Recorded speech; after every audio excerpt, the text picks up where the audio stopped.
The following is a sponsored program paid for by Robin Gwaltney, Gwaltney Group, RE/MAX Results. Welcome to Rochester Real Estate, featuring Robin Gwaltney from Gwaltney Group RE/MAX Results and Andy Brownell. Here's Andy Brownell on Rochester's News Talk, 1340 KROC AM and 96.9 FM. Good morning, everyone.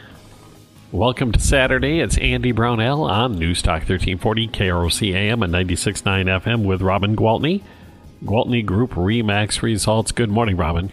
Good morning. Are you going to throw another party today? Not today. I'm still recovering from last week's. Oh boy, that's a lot of work. Well, it was a lot of fun. Well, I'm glad, because if it's a lot of work but it equals a lot of fun. No, I actually had a lot of fun too. It was so good to see clients from years ago. I mean, it was really fun. And I'm going to compliment you on the food. It was excellent. In fact, you served coleslaw with this, right? And I'm not a coleslaw fan, and I found out Scott's not a coleslaw fan either. Oh my gosh, Scott was going crazy. He's like, "Why are you making?" I said, "You cannot have a pig roast or pulled pork and not have coleslaw." And he's like, "No one's going to eat this." I hate to tell you, honey, but we went through 6 gallons of it. And like I say, I'm not a big fan, but that was actually really good coleslaw. It was pineapple. It was Hawaiian to go with the theme. So yeah. Okay. Well, I'm glad you enjoyed it. Yeah, I thought everything. The pork was so juicy and tender, and I just thought everything turned out really good. But the best thing was, which I had absolutely no control over, was the weather could not have been more perfect. And we had approximately 400 guests, which was a really good turnout. And we had a lot of fun with the games, the bingo and the limbo and whatever. They were doing a hula hoop contest. And then we had a little ducky pond for the kids. I think we gave out, I know we did. 10 prizes at bingo were the Nothing Bundt cakes, because we just love our partnership with them. We love to pick up their product and give it out to our clients, and same with Crumble cookies. So we had some cakes and cookies for bingo prizes, and then we had $1,000 worth of gift cards that we used for prizes throughout the day, and the drawings every half hour. But the grand prize, of course, is what drew our crowd that day. Oh, yeah. So for listeners that missed it, we gave away a completely paid Hawaiian vacation, including airfare, at a 5-star resort in Maui. Man. And the lucky winners were Corey Sursley, and of course his wife by default. So Corey and Simone Sursley won the trip to Hawaii, and they are beyond excited. Well, I imagine, yeah. So, yeah, it was a lot of fun. I even saw you on Facebook Live making the announcement. Well, I was trying to figure out what's the best way, because it wasn't a party where it was an open house style thing. It was 1 to 4. So you certainly didn't have to stay all day. And people have things to do. We get it.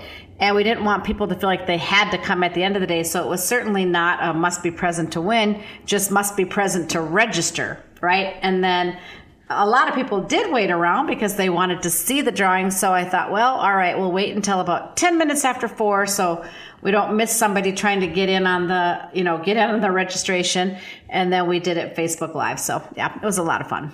And you mentioned the weather. You failed to mention that the forecast for the day was pretty doom and gloom.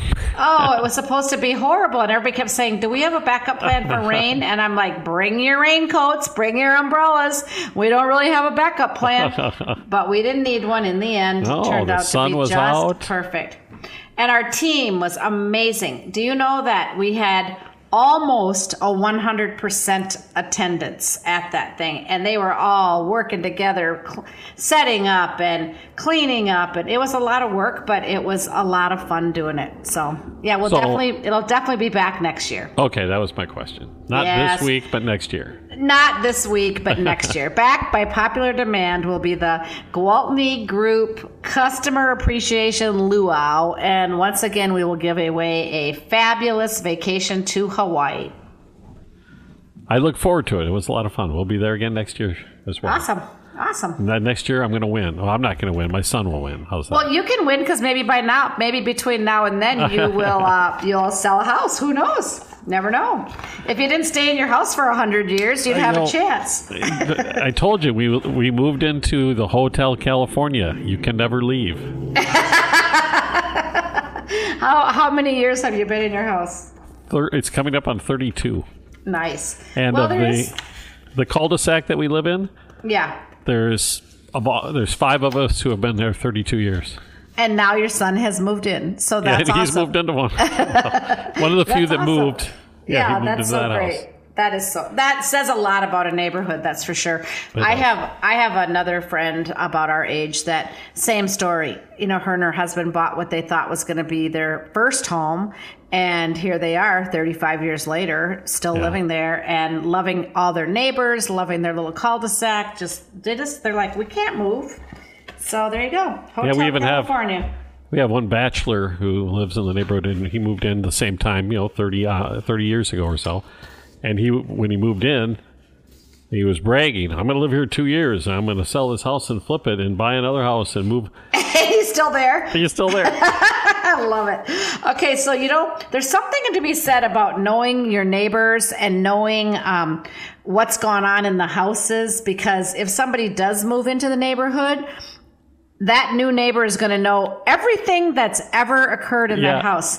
I one time sold a house, and I am going somewhere with this, but I one time sold a house, and they, of course, put on the disclosures that there was absolutely never any water in the basement. And so my buyers were super excited. They bought the house. First spring came along, and they called me, and they were devastated. They said, Robin, our basement is flooded. And I'm like, oh my gosh. Well, I didn't have the listing. I had the buyer. So I called to the other real estate company that had the listing, and they said, well, we can't really do anything about it. Those sellers have moved out of state. So it's, basically your buyer's problem. Well, I did not like that answer. So I made it my problem, and we got somebody over there to clean up that water and get that basement dried out. Well, as they're pulling out the carpet and the pad, there were 3 neighbors that came over and said, oh no, not another flood. Oh. And it's like, another? Excuse me? So I found an article this week that I almost fell off my chair when I read it. I hope this doesn't really pertain to our market, but I think it's a national thing. But check this out. A survey says 94% of sellers do not disclose property defects. Really? They admit hiding a known issue with the home, which is against the law. These are the 13 most common problems buyers find after closing a transaction. Because, of course, what was happening in the big craziness is everybody was waiving the inspection. So if they but you still have to disclose, though, right? Well, yes, you do. But I'm saying that if they didn't disclose it and the buyer had an inspection, the inspector may be able to uncover it, depending on what the issue is. But I'm like 94% of people admit that they hid something. That is horrible. Okay, what kind of stuff are you required to disclose? I don't know. Any material fact. Okay, so if I come to list your house, I say, think hard and remember anything that ever caused you any kind of an inconvenience at all. So if one time the kids overran the bathtub and the water went all over the floor and the carpet got wet, or it came through to the level below it, disclose it. I mean, anything that ever happened out of the norm, okay? So there are questions to direct people, like has there ever been any damage to the wall coverings, the floor coverings? Has there been any water? Is there any seepage or leakage? I mean, the questions are there to prompt a person's memory so that they can't just say, oh gosh, I didn't even think that was something I should disclose.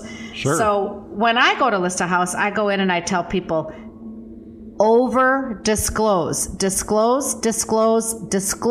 Anything you disclose. I think I might have spoke about this on one radio show, but I had a bad review once. And I'm in a bad review. Like they gave me 1 star or 0 stars or something. And they said that my seller had water in the basement. and that my seller knew she had water in the basement, and that I knew she had water in the basement, and that I told her not to disclose it.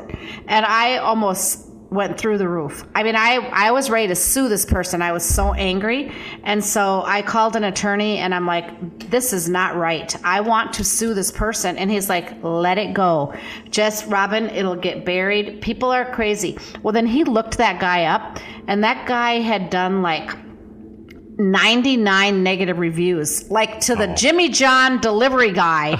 I mean, like he just was just a really negative guy. Well, the sad thing is there was never any water in the basement. And his claim was that because they took the carpet out and along the tack strip, there was like little discoloration around the nail heads. And so he thought that meant that the basement had been wet. But the carpet layer told me that sometimes, especially in Minnesota, if somebody's not using the basement and they don't use a dehumidifier, sometimes humidity will, there'll be humidity, and that's kind of where it will draw, like go through the car. And he's the like, nails, yeah. And he's like, I can tell you right now, this wood has never been wet. And I'm like, oh my God.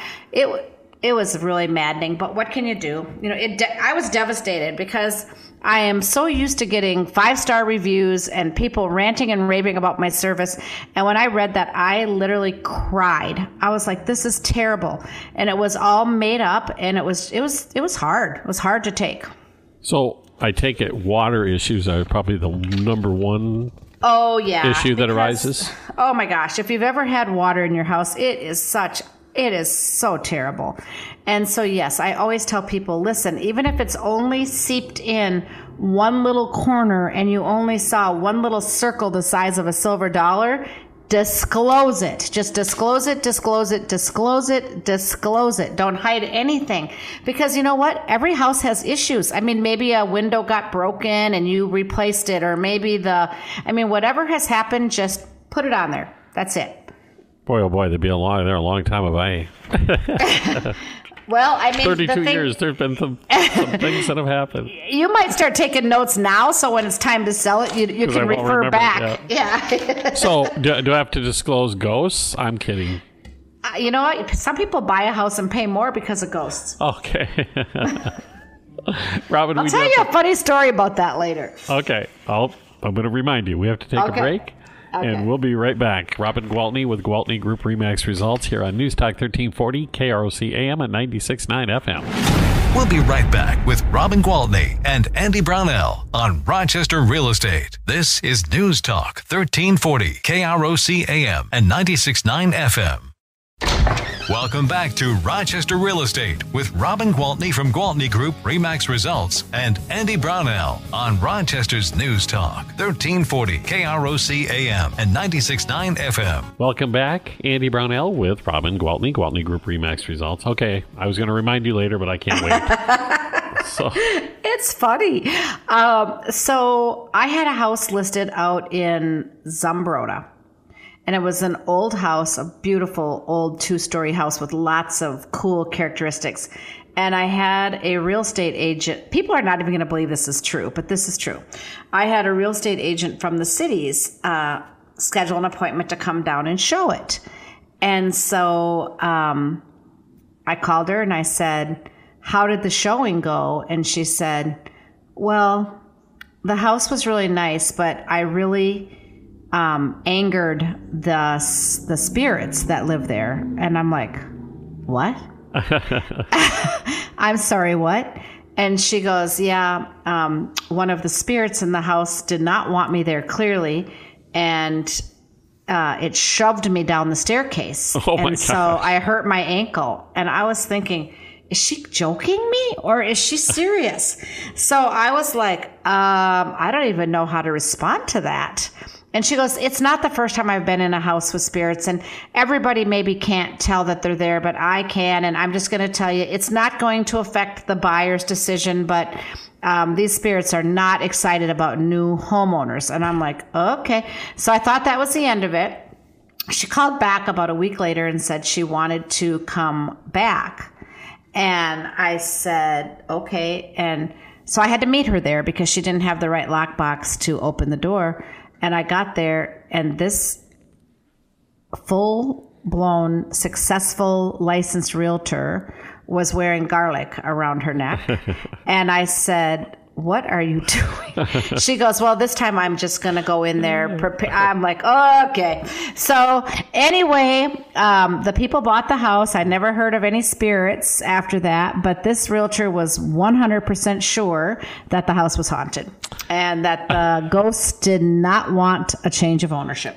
And she told the buyers that she was wearing the garlic? Yeah, she told the buyers that she obviously slipped and fell down the stairs, and she told the buyers that a spirit pushed her down the stairs, and the buyers probably thought, okay, I mean, I don't know, maybe they believed it. I'm just telling you, I have a hard time believing that any ghost pushed her down the stairs, but maybe, who knows?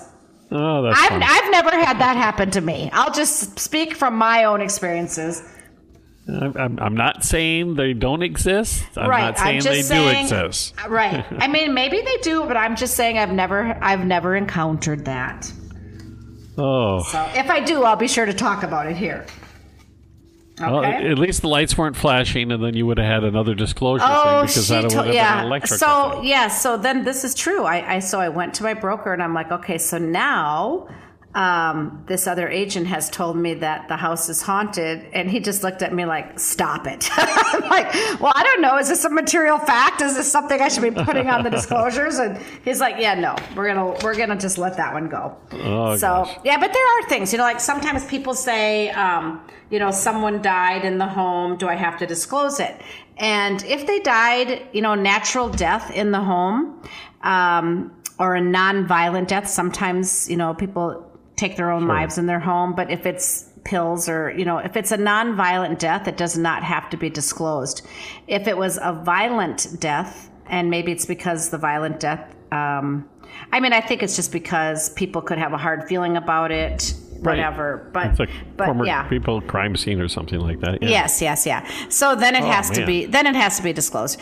And so I always tell people, when you're filling out that disclosure, if you have any questions, just call me and I'll tell you what you need to disclose and what you don't. And if you're bringing it up to me, chances are you need to disclose it. Okay. But I imagine in Manorville, having ghosts in your home would be a selling point. You know what? Some people will honestly pay extra. I sold the Anderson house, and I had people calling me, asking me, that's the oldest hotel in Minnesota, and it's in Wabasha, and I had people calling me and asking me, is it true that it's haunted? Because if it is, we're really interested. And I'm like, I don't know. I've not met any ghosts. If you want to come down and see for yourself if you can find any, come on down. So, I have heard from several people that it is haunted. Interesting. But I can't tell you for a fact. All right. Okay. I'm going to tell you. You asked me. I'm going to. We should have saved this discussion closer to Halloween. We should have. Darn it. Well, maybe I'll have some encounter between now and then. Okay, if you get pushed down some stairs. I hope not. No, that would be my klutziness just tripping. But let's hope that doesn't happen. All right. So these are the things that people found after closing that were not disclosed. Okay. 88% of the problems were electrical. So people were darn well aware that there were certain outlets in their house that didn't work or certain switches that didn't work, but they chose not to disclose them. Plumbing. 58% of the people that hid something hid a plumbing issue. So there's a certain sink that drains really slow or a tub that drains really slow, things like that. You need to disclose those things because sometimes they're minor, sometimes they're major. Yeah. Like sometimes it's tree roots that have gotten into the, lines. It can be a big deal. Exterior structures. I don't even know what that would mean. Garages or I don't know. Leaks. 54% of people lied about leaks. Basements. Water damage. 46%. Heating and cooling, 43%. So what would that be? Like maybe you know darn well that Susie's bedroom upstairs is always hot. It never cools down. Just put it on the disclosure. Just say there's one bedroom upstairs because then they'll know, okay, we'll probably have to get a window air conditioner for there or whatever. But just tell people what the issues are with your house so that they know what they're buying. Because people, if they find things that they didn't know about, it is really disheartening, and they just kind of lose faith in the seller, and they wonder what other things are being hidden. Oh, yeah. So. I can see if you came up with a detailed list like that, they would just go, wow, look at this. This is fantastic. Right. And you say, we did have one time the dishwasher leaked, and then we had to replace the flooring in the kitchen, but that's all been taken care of. It's never happened again since, or whatever. And when you tell people the truth about what's happened to the house, everybody expects that there's been problems, but if they're buying a house that's had issues that have been addressed and disclosed, that actually gives people a sense of, security, because they know we can trust these sellers. So there you go. I definitely can see that. Okay. All right. Is it time to take a break? It is. I was just going to say that. All right. So then I won't start this next little thing I was going to talk about. All right. So we'll do the break, and we'll be right back. Robin Gwaltney with Gwaltney Group RE/MAX results. Right here on this Saturday morning with us on News Talk 1340, KROC AM and 96.9 FM. We'll be right back with Robin Gwaltney and Andy Brownell on Rochester Real Estate. This is News Talk 1340, KROC AM and 96.9 FM. Welcome back to Rochester Real Estate with Robin Gwaltney from Gwaltney Group RE/MAX Results and Andy Brownell on Rochester's News Talk 1340 KROC AM and 96.9 FM. Welcome back, everybody. Robin Gwaltney with Gwaltney Group RE/MAX Results, of course, with us. We often take this part of the show, Robin, to talk about some of your new listings. Is it okay to do that right now? Yes, I have some that I would really like to promote, so I think that's a great idea. So the townhomes up by Mayo Clinic Northeast? There's a whole bunch of them that were built by Country. Yeah. All right. So anyway, we've got one that is listed for $452. It's 2268 Coral Court, and it's a 4-bed, 3-bath. It's got a 2-car garage. It was built in 2004. Very nice looking. It's got stone on the exterior. It's got 1,735 square feet on the main, and it has another 1,128 below grade. That's a big place. 2,863 square feet.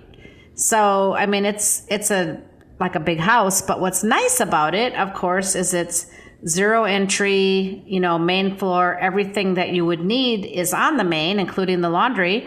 But if you do have adult children coming home or visitors coming for Mayo or whatever you might need bigger space for, you do have it in the lower level if you want it, right? So it's perfect for people our age, Andy. People who are thinking about, I don't want to say downsizing, because it's probably not smaller than a lot of people's houses, and it's probably not cheaper, but let's just say right sizing, right? Making the move to the place that you can stay comfortably for the next 20 years. So you get rid of the mobility problems with the stairs, but plus you're in a ton. So I take it they do the shoveling and the Yes, there is an association. Yes, there is an association, and they take care of all of that stuff. So that's really nice. And just a really nice place. So I think, I don't know that that's open this weekend, but certainly we'll get you in it if you want to see it. So it just came on the market yesterday. All right. So it's just one day on the market. Then we have one out in Dodge Center that's been on the market just about a week. It's 201 4th Ave Southeast. And this one is a 3-bed, 2-bath split with a 2-car garage. And this one is a total of 1,500 square feet. And it's $249,900. So nice, so that sweet spot. Got one in it. Yeah, nice in that affordable home ownership price range. Here is one that is on the market a week. This one is 316 6th Avenue Northwest, and it's $299,900. It's a 4-bed, 2-bath with a 1-car garage. It's an older house. This one was built in 1920. Cute house with a front porch. So that one's, $299,900. Is that the area they call Lower Town now? Oh, is that what they call it? I'm not sure. You're teaching me something. I think it is. I'll have to go out there and check it out because I know it's they put up Cummings. special It's street Cummings signs. edition. It's Cummings edition, but I don't know if that's what they call it. Yeah, I guess I've seen the Uptown signs on the other side of 2nd Street, so I've just never noticed anything else. Huh. But yeah, that's where that is. A little dollhouse that I cannot believe hasn't sold. It's been on the market 1 week today, and it's 1008 4th Street Southeast. And this one is a 3-bed, 1-bath for $2,099. Ooh, right there. And a 1-car garage. Yeah, super cute. I mean, it is a little dollhouse. And, you know, when I say I can't believe it hasn't sold, a week is still really quick in today's market, okay? So bottom line is that it's not that, oh, gosh, it's been sitting on the market for a week. It is that... Yeah, it's that. It's a week. It's a week. Yes, exactly. So it will definitely sell. I'll chit-chat a little bit here. That's all the new listings I have. Okay. I'll chit-chat. Do I have a couple of minutes, or what do I have? Oh, about a minute or two, yeah. Okay. Well, I'll just talk about this week's peek at the mortgage rates, okay? Okay. 30-year fixed rate mortgages averaged 5.55. 15-year fixed mortgage rate averaged 4.85, although I did have a client tell me they got one for 4.25. A 5-year adjustable rate averaged 4.36. So the rates are holding steady, you know, maybe even dipping down just a little bit. But I think, and I'm not the only one who thinks, Lawrence Yun, who is the economist for the National Association of Realtors, thinks that we've hit our bottom as far as things slowing down. And after the Labor Day holiday, we're going to see another surge in house buying because people are saying, okay, you know, things are settling down and the rates are kind of right here and they're probably not going to shoot up. So, I agree, and I've been predicting that for the last few weeks that these last quarter of the year will be a good one. All right. Well, I look forward to it. That's for sure. All right. Well, if I can help you in that last quarter of the year, be sure to call me. And my cell phone is the best way to get a hold of me. And that number is 507-259-4926. All right. Thank you so much, Robin. I look forward to chatting again next weekend. It's Robin Gwaltney with Gwaltney Group RE/MAX Results on News Talk 1340 KROC AM and 96.9 FM.